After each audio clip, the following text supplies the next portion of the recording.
நீங்கள் பார்த்து கொண்டிருப்பது ஒரு அஞ்சனம் சம்பந்தமான பாதாள அஞ்சனம்.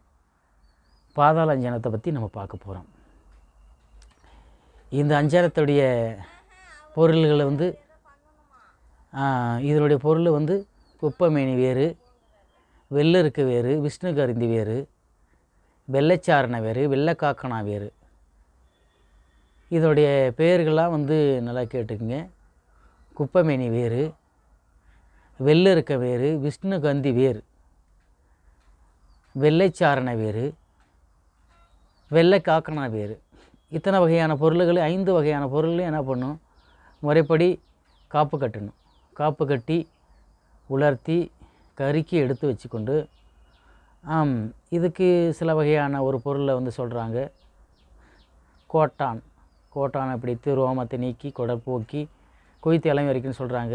இதெல்லாம் இந்த பொருள்லாம் இங்கே கிடைக்கிறது கஷ்டமானது தான். இது பாதாள அஞ்சனத்துக்கு இது உதவக்கூடியது. ஆனால் இப்போது சில வகையான பிராணிகளெல்லாம் நம்ம கொல்லக்கூடாதுன்னு கவர்மெண்ட் சட்டங்களே சொல்லப்பட்டிருக்கிறது. இது இல்லாமல் சிம்பிளான பாதாள அஞ்சனத்தை கூட நம்ம செய்யலாம். அதுக்கு இந்த இதுக்கு நீங்கள் போக வேண்டாம். இதை கூட நீங்கள் என்ன பார்த்து செய்ய, உங்களால் முடிஞ்சால் நீங்கள் செஞ்சுக்கலாம். இதை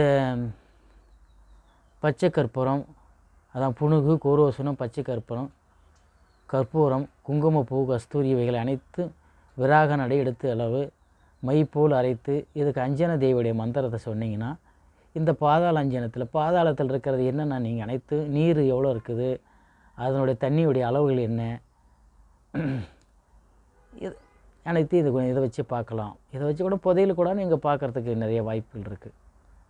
ஆனால் புதையல் பார்க்குறது சரியான சட்டப்படி குற்றம்னா கவர்மெண்ட்டோட சட்ட பிரகாரம் இதை வச்சு நீங்கள் பாதாள அஞ்சனத்தை தாராளமாக பார்த்து கொள்ளலாம். பார்த்து பயனடையுங்க.